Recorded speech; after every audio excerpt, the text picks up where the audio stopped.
আচ্ছা, আপনারা অনেকেই আছেন যারা বেকিং সেক্টরে আসতে যাচ্ছেন বা জিজ্ঞাসা করেন যে আমি তো বেকিং সেক্টরে কাজ করতে চাচ্ছি, এখন কিভাবে কি করব।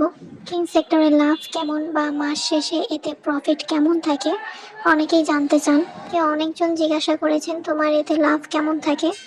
আসলে প্রথমত এই জিনিসটা কাউকে জিজ্ঞাসা করা উচিত না। এই জিনিসটা খুবই ম্যানার্সলেস হয়ে যায়, সরি টু সে। বাট হ্যাঁ, এটাই সত্যি, কখনো কারো প্রফিট নিয়ে প্রশ্ন করা বা কাউকে জিজ্ঞাসা করা উচিত না।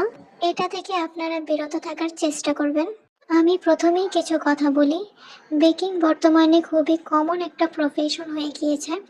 আমি যখন এই বেকিং লাইফে এসেছিলাম তখন কিন্তু খুব বেশি একটা কমন ছিল না এই প্রফেশনটা। সময় এই সেক্টরে খুব বেশি একটা মানুষ ছিল না, খুবই কম সংখ্যক মানুষ ছিলেন যারা এই বেকিং সেক্টরে কাজ করেন। আমি আসার আগে যদি এর 50%ও থাকতো তাহলে আমি কখনোই এই বেকিং সেক্টরে আসতাম না, কারণ এত কমন একটা পেশায় আমি হয়তো আসতে চাইতাম না কখনোই। আর দ্বিতীয়ত হচ্ছে বেকিং এর যে জিনিসপত্র, সেই জিনিসপত্রগুলোর প্রচুর পরিমাণে দাম, প্রচুর পরিমাণে ইনভেস্ট করতে হয়। এখন আপনি একটু চিন্তা করে দেখেন, আপনি যেই অঞ্চলে থাকেন সেই অঞ্চলে হোম বেকারসের সংখ্যা কিরকম। এখন কিন্তু প্রতিটা অঞ্চলেই হোম বেকারসের সংখ্যা অনেক পরিমাণে বেশি। আর বেকারি তো আছেই, অর্থাৎ এখন কিন্তু কেক কেনার মতো জায়গার অভাব নেই। এখন আর কি বলবো, মানে সবাই কেক বানাইতে পারে। যাই হোক, ধরেন আপনি এত এত টাকা খরচ করে, এত টাকা ইনভেস্ট করে বেকিং এর জিনিসপত্র কিনলেন, কিন্তু আশানুরূপ আপনি অর্ডার পেলেন না, তাহলে কি হবে বলেন।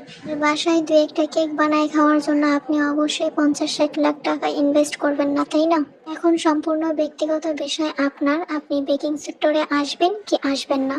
এখন অনেকেই তাহলে বলতে পারেন, আপু আপনি কিভাবে আছেন, আপনি কিভাবে টিকে আছেন এই সেক্টরে। আলহামদুলিল্লাহ, আমি টিকে আছি কারণ আমি অনেক আগে থেকে এই সেক্টরে আছি এবং আমার রিপিট ক্লায়েন্টের সংখ্যাই বেশি ধরতে গেলে। আর কোয়ালিটিফুল কেক দিলে তা তো সেল হবেই, অবশ্যই স্বাভাবিক ব্যাপার। আলহামদুলিল্লাহ, এতটুকুই বলবো। আমি আমার বিজনেস লাইফে প্রথম থেকে একদম সৎ ছিলাম কাস্টমারের প্রতি, এবং আমি কাস্টমারকে যেটা দিব সেটা আমি নিজে অ্যাফোর্ড করতে পারবো কিনা সেটা মাথায় রেখে সবসময় কাজ করেছি, যার কারণে আলহামদুলিল্লাহ আল্লাহর রহমতে আমি এত দূর আসতে পেরেছি। এখন কথা হচ্ছে যে আপনি নতুন নতুন কাজ করলে আপনার কেমন রিপিট ক্লায়েন্ট হবে বা আদৌ কোনো রিপিট ক্লায়েন্ট হবে কিনা সেটা তো আর আমি জানি না, তাই না? এখন আপনি এই সেক্টরে এসে এত এত হোম বেকারসের মাঝে আদৌ প্রফিট করতে পারবেন কিনা সেটা জেনে বুঝে তারপরে এই সেক্টরে আসবেন। আমার কথা শুনে আপনারা বেকিং সেক্টরে আসলেন, তারপরে লাভ করতে পারলেন না, তাহলে তো সমস্যা। আমি জাস্ট আমার মতামত শেয়ার করেছি, বাকিটা আপনাদের ইচ্ছা।